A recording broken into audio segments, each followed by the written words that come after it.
first generation to be able to break that. Yeah. We've got the ability to build, like I said, education, economic freedom, use words like boundaries, go to therapy, like do all the things. Like what we do for ourselves in this lifetime is really going to pave a way for what changes for the generations to come. I agree. And yes, it's a lot of responsibility. And you're like, could someone just not have done it before me, please? Because again, that's another thing as an eldest, you almost now have a responsibility to kind of break that when you're already full up to here of responsibility. So I get that sometimes it's overwhelming to be like, not only do I have to do all the things that means being an eldest, and now I got to break a whole generational behavior pattern. Hello. Good morning, afternoon, and good evening, wherever you are joining us from. As always, you are now listening to Homegirls Unite. Please do not listen to this podcast whilst cooking, cleaning, or doing any childcare related activities. Sit back and relax. Hi, Kieran. Hey, look at us in person. How do you feel?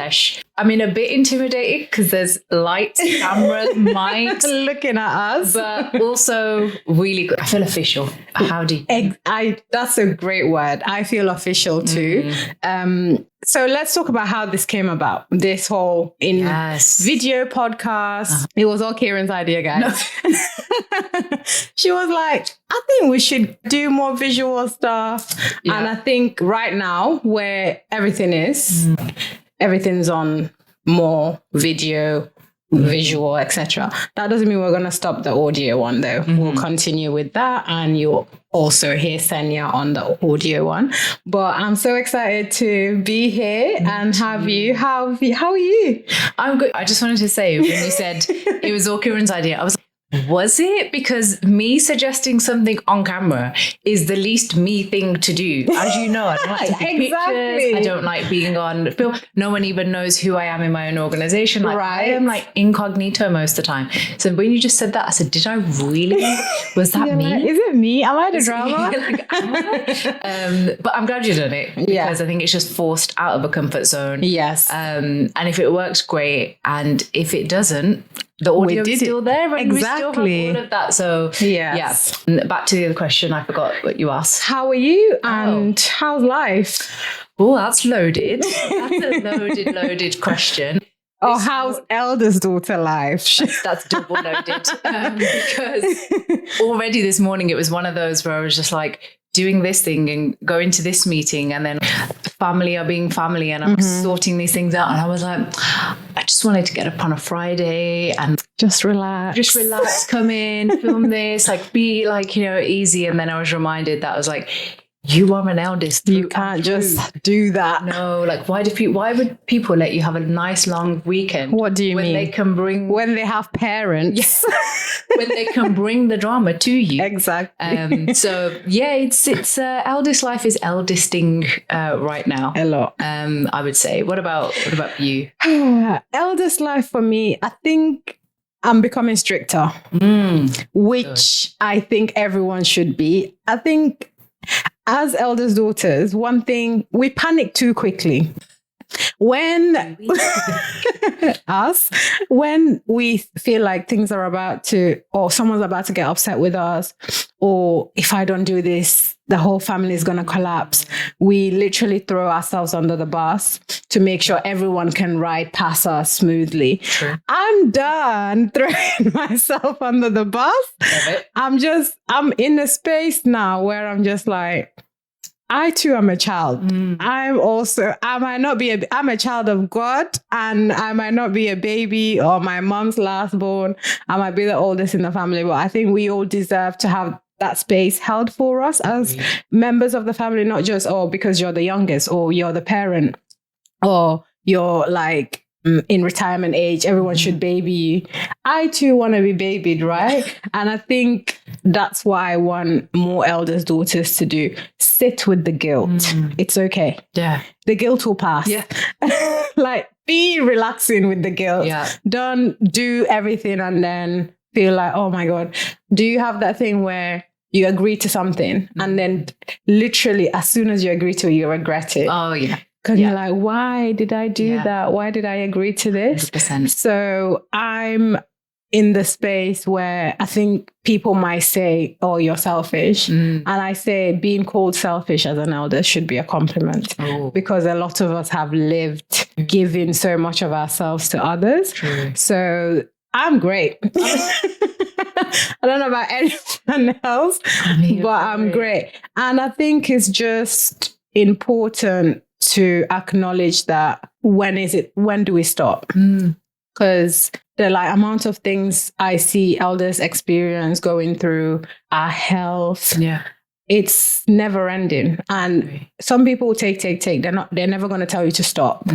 Sometimes it's up to you to say, nah, that's enough. Go about do your own leave me alone and do your own thing. So I mean, I love that for you. Is that more recent, or do you feel like you've been in that space for a while? I think it's maybe the last year. Okay. Sorry, I'm having flashbacks. You remember when I was getting married? Yeah. So I heard this thing where they say there are certain things that happen that show you who people are. Buying a house, getting married, having children. There's big life moments. Big life events, moving, and it will show you what really people really think of you. And I think since getting married, the whole planning process of getting married, I just have a lower tolerance of people's nonsense. Got it. And before I used to try and consider everyone's feelings. Oh my God, let me think about, no. Oh my God, me. What am I going through? And also therapy. Yes. I think even my therapist was studying compared to when I first saw you versus now, you sound so much confident in your decisions. You don't just dwell on things. Kieran, previously I used to talk. I would literally ask everyone before I make a decision. Wow. Now I'm just I'm not doing that. And I think I love that. And I hope that a lot of elders' daughters get to that space, because it's just, you have to reclaim yourself and your needs as well. You can't just keep pouring into people that don't want to or are willing to pour into you as well. 100%. Yeah. 100%. And I was just going to say, I love that for you. And I'm just thinking about all the eldest daughters still on that journey, and they're still in that space of like you said, still feeling the guilt and learning to sit with it. But I think where you are now gives so much hope to be it can get better. It does get better. And then when it does, you'll actually feel so great when that guilt goes, or you're able to, or maybe it still comes, but you're able to sit in it and not be this isn't my personal thing that I now need to dwell on. You said, so the guilt may never go. You might still feel it in situations, but you learn to deal with that guilt better. It doesn't put you back into that place. You just, in fact, push through the guilt. And you're you can come, but I'm not going to now stop my life and now give into it. I'm going to like other emotions, I'm going to let it just pass and get on with my life. And I feel just hearing you, it feels like there's a freedom with that every eldest daughter just needs. There is a huge freedom, and it's almost like I am an adult. I pay rent. Yes. All of this now now why am I sitting here, someone that I'm not, obviously not everything in life is transactional, but sometimes you have to be just logical. You don't pay my rent, you don't feed me, you don't even call to check if I'm okay, but you demand so much of me.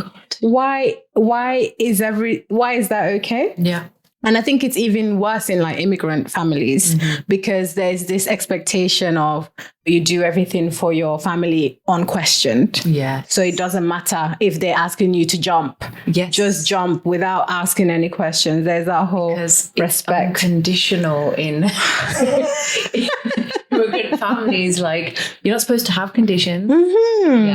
Exactly. And thank you for bringing up the whole conditions thing, because I went to a book club recently, and it was about, I don't know if I told you about, the book was about two best friends. Who they literally wreck each other's lives. And my take was they have so much unconditional love for each other. And I think that's what our families expect for us. Yeah. Like I feel like there's only maybe few people that I love unconditionally, including my mom, and maybe when I have children. But I think a lot of other people, I love my siblings. I don't think I'll ever stop loving them. But if our relationship is dependent on the conditions that you choose to bring into that space. And I think as immigrant children from immigrant backgrounds, we have that ingrained in us from such a young age. Don't shame your family. Don't do this. Family abuse is fine. Or it's your mom, so just let her, yada, yada, yada. To the point that everyone is just blindly saying crazy things happening in their family and no one is saying anything. Yeah. And I think that's where we need to move from.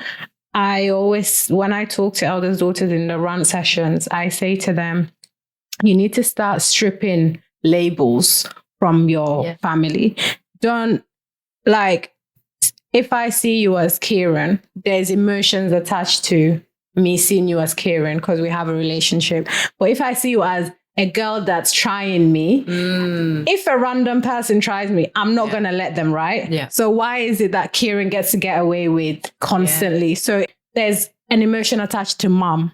Yes. Dad, sister. Yeah. Sometimes it's like, okay, remove that mom label. Mm-hmm. If this was someone, if this was a friend, if this was some random person doing the same things to me, will I tolerate it? Mm-hmm. The likelihood is no. Yeah. So why is it that they get chance after chance to keep putting you in positions that are not very family friendly? No. But they use family as a way of guilt tripping, but it only applies to you. Yes. I think that's the important thing. Is like you said, the emotional attachment is what makes it differ between the people that you love and anybody out there. Mm-hmm. But there's like a line, and you'll always increase the grace when it's people you love. Like you said, if it's your siblings or your friends, it's like, okay, like I wouldn't let anybody do that, but I'll let that slide this time. I'll let this slide this time. But then you have to be like, how many slides are you going to Can you get? Is this a cha-cha slide?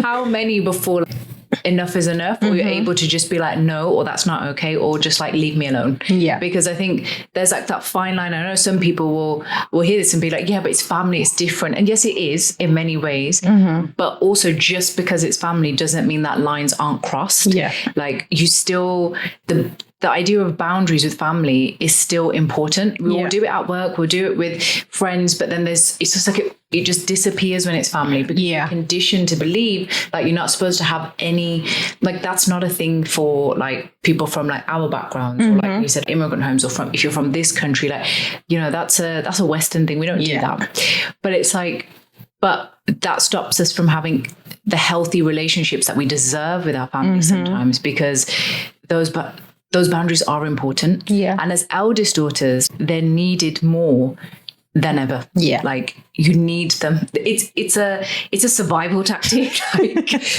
you need it. And I'm learning, the older that I get, it doesn't make you bad. It doesn't mean that like you're letting your family down. It doesn't, in fact, you just let yourself down the longer you go without putting them in. And then there comes a point, and I've seen it in some people. I've seen some eldest daughters in families, and they're in their maybe 50s now. So they've got like past the point that we're in. And what's happening is they've just like accumulated this like rage. And now it's like, now I'm going to put you all in your place. Have you seen that with anybody of like the older generation? You know what? I have. And I think it either goes to rage where everyone gets put in their place, or it turns into bitterness. Yes. And with that bitterness, we've all experienced that auntie that's... You just said it and I was like, yep, I know. I know a couple of them. We've all experienced those aunties that like they can't stand it that we're setting the boundaries. They can't stand it like, how dare you not tolerate this behavior? Yeah. Because a lot of us, our moms are eldest daughters. Yes. And then we're why did she continue this? Yeah. Why? Your mom's an eldest, right? My mom. Yeah. That makes us double qualified. My mom's an eldest. And thankfully, I feel like my mom's very self-aware. If you tell her something, she'll reflect and be like, maybe that's not the best way, but I feel like my mom's a strict eldest. Okay. She, her siblings are scared of her. Okay. Which I think is one of the best ways to survive eldest daughter. Yeah. Your family needs to fear you a little bit. Did your family fear you? I think my dad fears me. I think they've gotten to that point like, oh, don't try her. And I that's good because we have mutual respect for each other. Good. And it doesn't go past or poke. But definitely have experienced those aunties, and the best way is just stay clear of them. Because I feel like there's some, how much can you change now?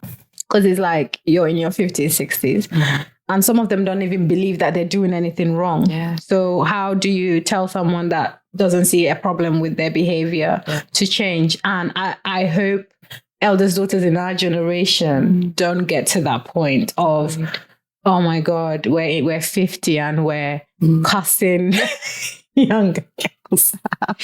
Because we didn't give ourselves the chance to like heal from our experiences, and now we're mad that other people are. Yeah. Which is why it's generationally important that we do this for ourselves. Yeah, exactly. And I think one of my biggest goals with Homegirls is that the next generation of eldest daughters don't need a support group. If we decide to have children and we have daughters, they're not meeting up every month to cry about what their moms have done to them or what their dads have done to them. And I think it's so important to have that space now where we can unlearn and relearn again. And even if we don't get all of the older generation, having some of them may be able to help. Agreed. Because they deserve that space as well. Even though some of them can be a bit, they deserve to have that space. I think our generation has been very lucky. Yeah. Therapy is now normalized. Community is big. We don't have that mentality of, oh, don't share with outsiders. Yeah. Keep everything to yourself. So I get we have the privileges that they didn't have or are not maybe tapped into at the moment. So hopefully with time, our daughters will be like, oh yeah, my mom was great. Like that's, if I ever have daughters, that would be my main goal. However, I also get scared that I'm going to do the opposite to myself. Oh, okay. You're going to flip the whole thing. Yeah, I was like, I hope I'm not too harsh on the boy, yada, yada, yada. But that brings me to my next thing I wanted to discuss. Between, you only have sisters. Yes. I feel like you're living. What? Everyone with brothers. This is like the 10th time I've heard this recently. Really? Yeah, like when people are like, wait, you're like an all-girl sibling house. And I'm like, yeah, they're just like, wow. How was that? Yeah, but I'm like, I don't know it to be any different. Because I'm like, how is it with brothers? Yeah. You know what? I think the difference is you get to see more how maybe misogynistic some parents are when there's brothers in the house. Because when it's just girls, they like, even if your sisters are not doing much, the treatment is still, oh, you're the eldest, do everything. Got you. Whereas when there's boys around, it's like, oh, you're the girl. Oh, you're the sister, you need to learn how to cook. Da. So I was doing some research and I came across some statistics. It's from a study. Ready for these statistics. It's a study by the American Sociological Association. Okay. And it was looking at when gender trumps everything, the division of parent care among siblings. So elderly parent care. Got you. So the statistics found that daughters provide an average of 12.3 hours of elderly parent care per month in comparison to 5.6 sons that sons provide. And extra working day. That's a whole bloody double shift. That is a whole 9 to 5. When I read these statistics, because you're South Asian, I'm West African, but the more we talk, our culture's the same, our family's the same. I was like, some of the things I was finding out about South Asian culture, I was like, this is literally West African culture. So you guys, we were telling me about how when women got pregnant with girls, they'll be like this. Tell me more of this. In fairness, like, I don't think it's as much now, or at least maybe it's more specific to, or like more extreme depending on like the family. But there was like a general point of like sadness when a girl was born versus like a boy gets a celebration party. Now there's movements that are changing it, and like it's really different. When my cousins are having kids now, their girls, like they're also having a party, and you get given like a box of sweets or something to celebrate. Nice. But like back in the day, like when I was born, no one gave my mum a box of sweets. Like no one was like rejoicing at the fact that like there was 3 girls in my house. Like, your mum was there was pity parties. There was like, oh my god, it's so. And then even then, when that was it was just like 3 girls. People would still ask my mum, like, you know, are you gonna like keep like having kids to eventually like get a boy, like the boy is the prize? I was like, hello, right? 3 of us holding it down, like we're good, right? We're good, and we do everything. And I'm like, I don't understand what's missing. But as a child, when you hear that, it's crazy. When you're going to like, and aunties are like, oh, you know, like people say to you like, oh, it's a shame you don't have brothers, or like to your mum and dad, like, you know, hope you get a boy. And I'm like, growing up, I was like, so what am I missing out? And I didn't know, because at that time, like, all my like friends and like cousins and stuff, they have mixed families. There was not many that were just girls. So growing up, I was like, damn, I'm missing something. As I became an adult and I started to find people that I'm talking to that have brothers, they're like, you didn't miss you much. did not miss that. And I think I think having, actually, there was another study. Oh, go on. There was another study that talked about how having daughters increases your life expectancy by like something months. It's like, it was a lot. Didn't you say also makes mums smarter? Or like dumber? So I'm gonna find all the sources for these. But I also saw another study where being a boy mom decreases your cognitive development. Sorry. All the boy mums watching. Right. I'm so sorry. I'm not even sorry. Having sons apparently decreases your cognitive abilities.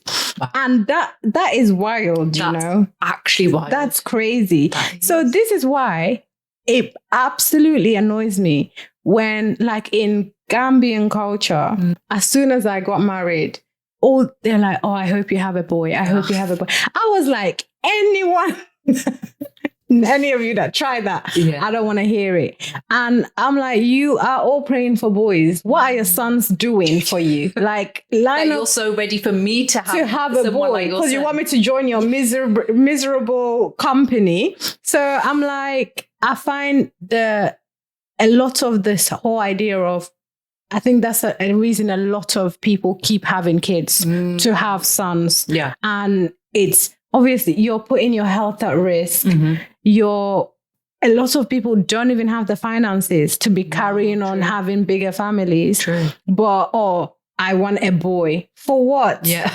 When there's like girls are outperforming boys in so many levels in life right now. Having a son, see, they're doing 5 hours of taking care of you. So what benefit? Yeah. So I think I really want I want our generation to, and I think we are, changing that mentality. Like, I don't care if I have a boy, great. If I have a girl, great. Yeah. As long as they're healthy, that's all that matters. And it's just sad that our moms, our dads have that whole, boys are better, sons are better, to the point that people are like crying or getting sad because they're finding out that they have girls. So if you're someone that grew up being made to feel like you were born the wrong gender because you came out, you were a girl rather than a boy, you won.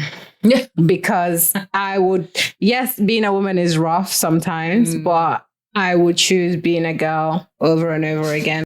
And I really hope that we are able to change that narrative Yeah. to make sure that the next generation of girl children don't feel less than Yes. because of what the past generation has done.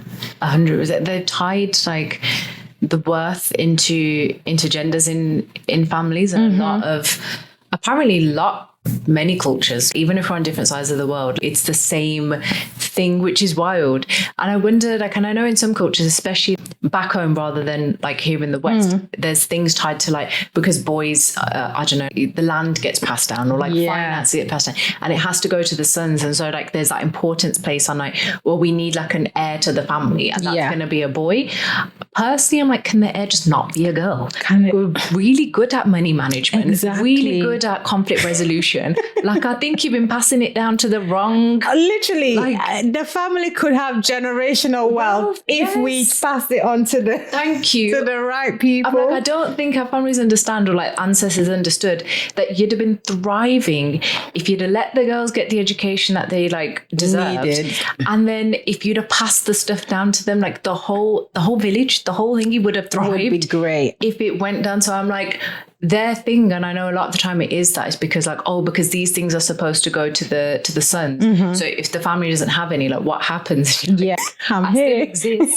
And in fact, like, maybe we should start passing it to the girls and see what happens. Because I just think, because there's all those statistics as well about like when women have financial freedom, or as they increase in finances, it benefits the community, right? Like families benefit, communities benefit, because they're more likely to reinvest back that money that they make. So in a business way, they do that. So again, if it was like in local like villages in certain cultures and family structures, I feel like they would just do the same. Yeah. So I agree. We would all thrive more. I feel like men are just jealous of women. I think they know what we're capable of, and it scares them how much. I remember two of my aunties, one on my dad's side, when my granddad passed away and they were dividing land, they didn't, so there's two aunties on my dad's side, and they didn't give them land. Wow. And one of my aunts, she's like, I don't know who's cutting their land, but I need land. Love it. She's like, I don't care who's it's coming from. I'm getting some land. And then they did it. They cut her land. She built a house. She rents it out now. Wow. And I was like, yeah. And then my other auntie, she left it, and she was the oldest. The oldest didn't do it. She didn't. I'm so disappointed. Which is the one that said, yeah, give me the younger one. Oh, okay. They're ready to fight for their She was like, all of you talk amongst yourselves. Whatever you decide, I'll be waiting. Amazing. And she got her land. And this was like, she should probably like 30 years ago. She rents it out. She built like apartments there. And then I have another auntie. She was telling me about how her and her husband, she was saying to her husband that they should move to another country. The husband kept saying no. And then she was like, he's jealous. He knows I'll make more money than So it's trying to keep them where they are. Yeah. I was like, I know, of course he is. So it's just, we have so much capabilities, and I think sometimes people or men can't, even some women, because there are women that don't believe in all of our equalities, that they just want to keep us where we are. Yeah. And unfortunately, especially back home, it's when you don't have that much economic freedom, it's easy to be left there. But for us girls in the West who have the spaces, the opportunities, please try as hard as you can to get your economic freedom and basically do what you want for yourself, not what everyone else is saying that you should do. Yeah, because in doing that, then we break the generational, I was going to say curses. I don't know if they're curses, but like the generational restrictions that have happened before. And like you said, we're almost the first generation to be able to break that. We've got the ability to build, like you said, education, economic freedom. use words like boundaries, go to therapy, like do all the things. Like what we do for ourselves in this lifetime is really going to pave a way for what changes for the generations to come. I agree. And yes, it's a lot of responsibility. And you're like, could someone just not have done it before me, please? Because again, that's another thing as an eldest, you almost now have a responsibility to kind of break that when you're already full up to here of responsibility. So I get that. Sometimes it's overwhelming to be like, not only do I have to do all the things that means being an eldest, and now I got to break a whole generational behavior pattern. But that in that instance, I think it's so worth the effort. Yeah. It's so worth it to do it for ourselves, for foremost. And then what that's going to do for generations to come. Because like you said, then they won't need... This podcast won't be needed. Yeah, exactly. You just think, put us out of a job, guys. Yeah, please, because then we've done it. Yeah. And I think that's the goal, but it starts with ourselves. It does. It starts with ourselves and having like sisterhood and your friends telling you, no, like you shouldn't put up with that. Yeah. That's so important. I think I would say a lot of the things of who I am now, I attested to having women around, women like you going like, oh, Kieran, I'm going through a lot. And then Kieran was like, oh, you're doing great. Like, don't worry. I'm like, okay, maybe I am doing great. Yeah. Things like to remind you. Exactly. Just having that space is really important. And also, I think for me, not attaching so much of your identity just to family. That one. Because with a lot of our moms, oh, you're a wife first. I hate telling people I have a husband. You told me this. I find it so cringe. You said you don't like, unless it comes up, you're not offering the information I'm just out like, you want me to admit that I live with a man? I'd be so interested to hear if there's any other elders that do that. Like they're just not offering that information out. I'm married, okay. You know what? One thing I was scared of when I got married was losing my identity as being me. And I think that's why I don't offer that information. Because because his life had everyone's just like, oh yeah, it's him. Yeah. But me, it's like, oh, how's married life? How's this? So what's it like being a wife? I'm like, what's it like being a wife? It's fine, I guess. Yes. It's not like an award-winning thing.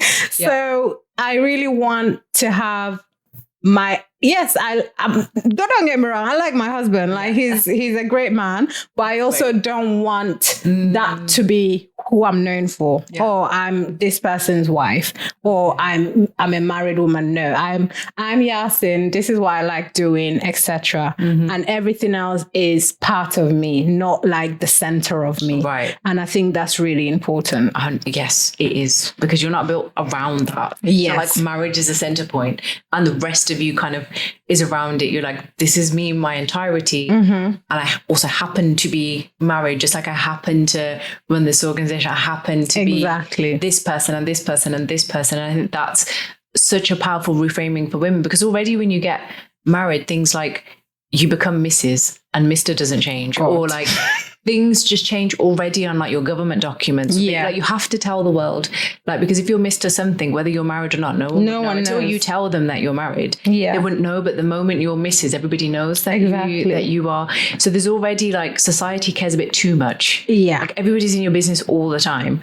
Having that bit where you reclaim what it means to be married for you. And like you said, that doesn't mean that it's nothing to do with being happy or unhappy in your marriage. Like you could be the happiest in it, but it's for you. Exactly. And the moment you make it you don't even have to make it people's business. People come in your business if you're married. People just want to know everything when you're a woman who's married. Yeah. But they also want to know everything when you're a woman who's unmarried. Yeah. I feel like people are just nosy. I think the internet has made people feel like we're all besties. Yes. Like, oh, we all need to be in each other's business. Yada, yada, yada. Yeah. And I don't think that's fair. No. I mean, there's people that's their life, but there's some of us, it's like, okay, I come on the internet, I come here for work, and that's it. Everything else is for me and my friends and people that know me well. Exactly. So I'm definitely, the whole identity changing when you get married is very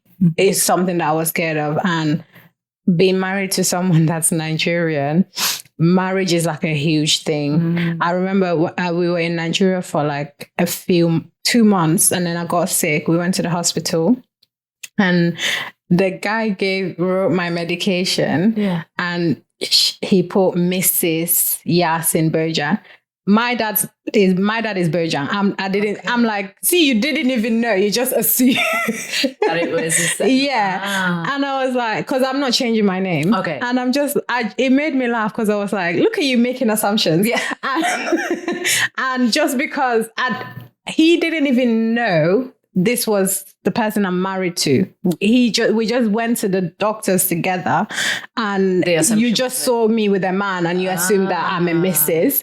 And it's just so funny, because it's funny and it's sad, because people's treatment towards you changes so much when they think you're married or when they think you're single.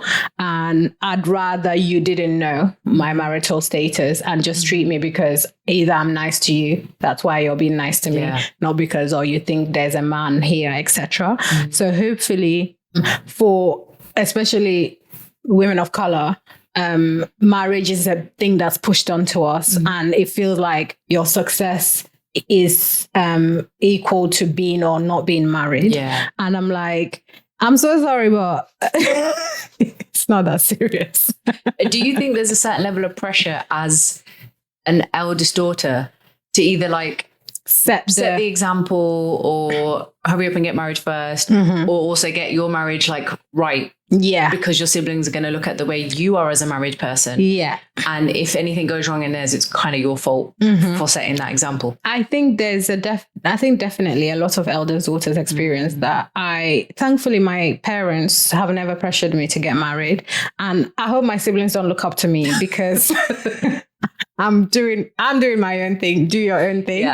But I know a lot of elders, even like, let's say their younger ones is getting married first. It's turned into a thing. Like, oh, my big sister's not married and I'm getting married. And I think that's a thing that's been created by parents and the community, because the likelihood is the sister might not even care. They're just probably happy that their sister's getting married. But it gets turned into my sister's getting married, or like I should have been the one getting married, which is not a lot of people's realities. A lot of eldest daughters don't even want to get married. They're tired of looking after. So the thought of a lifetime of more caring. Exactly. And so you're here making up false narratives about people, because that's societal's norm. That everyone should go to school, get married, have all of these kids and be happy. Eldest daughters don't want to get married. Some of them don't want to have kids. And I think people should be fine with that and not try to push on their realities or their wants onto them. That is a whole conversation that we need to, that could be a whole episode on like I think so many of the things that we've even talked about, and I love that this intro is meant to just be like, we'll just be like, hi, we'll tell you a bit about who we are, and then we'll get like light touch, but we went straight into in. But I think it's a good introduction into how many things you can pull out of like just the eldest daughter experience, and that these are all episodes in themselves. These are all talking points, like, talking about what it's like as an eldest daughter in a house of just girls, or a mixed one, or like you said, what it means to be an eldest daughter and be like married, and what it means to be. There's so many topics that we can now come out as just whole episodes around it.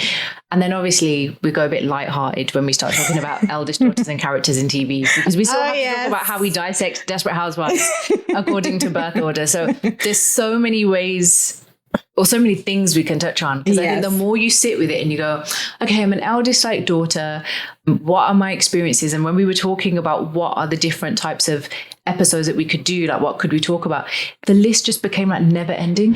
Even like certain behavioral traits where you're like, do you do that? And I'm like, yeah, I do that. And I'm like, the whole episode be about like how you check all variables before you go out, like the weather, and the timings, and the when you were coming here, I'm gonna call Karen out a bit now. When you were coming here and you were you were going to be a bit late and she started panicking.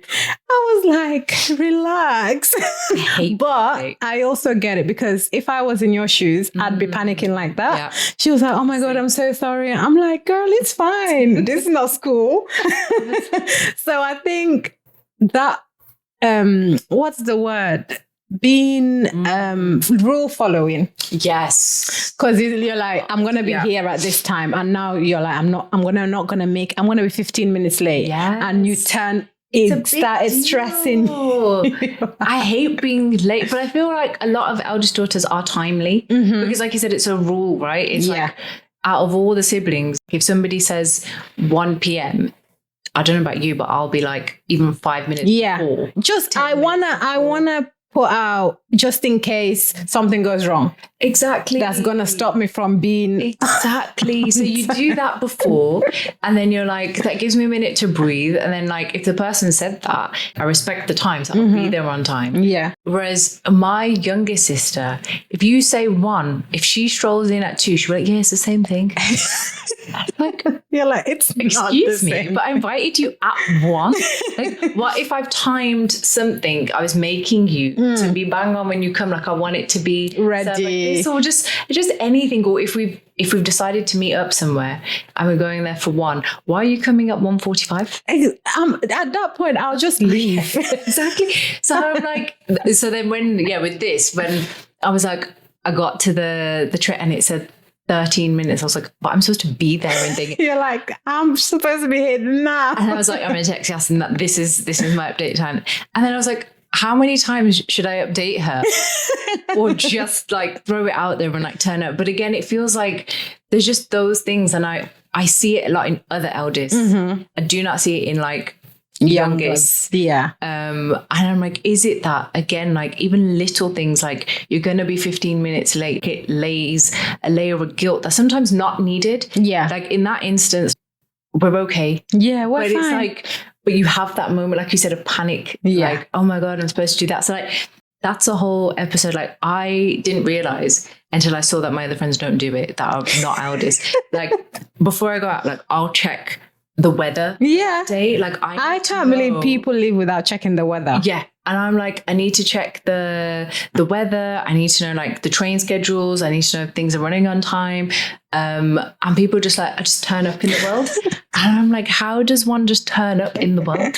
How does it feel to be God's favorite? Yes, just turning up in the world. Like, what does that even mean? Yeah. It's there's pros and cons to both. Yeah. And I wish I was more relaxed. Definitely wish I was more relaxed. But yeah, so we are excited to bring more topics for you guys. And if you have any topic suggestions, feel free to drop them, drop us an email or DM us on any of the socials. And I want this space to be a place where eldest daughters can go and just relax for a couple of maybe like half an hour, 40 minutes, and forget about the eldest daughter life and not be cooking, cleaning, or doing any childcare related activities in the process as well. So we're looking forward to bringing you guys more episodes. Yes, just to be seen and to be heard and just to feel it out with us as we unpack all of the interesting experiences, the nuances, the highs, the lows, and all of those good things. And in the process, it's going to heal part of our journey. Yeah, because we'll be unpacking it with you, and then hope it does the same. And then collectively, we're all one big group of healed eldest daughters, and we wouldn't need we're going to put therapists out of business. Yeah. I'm joking. No, but no, we're excited. Thank you guys for coming this far with us, and we're looking forward to going further with you guys, and hope you have a good rest of your day. Bye. Bye.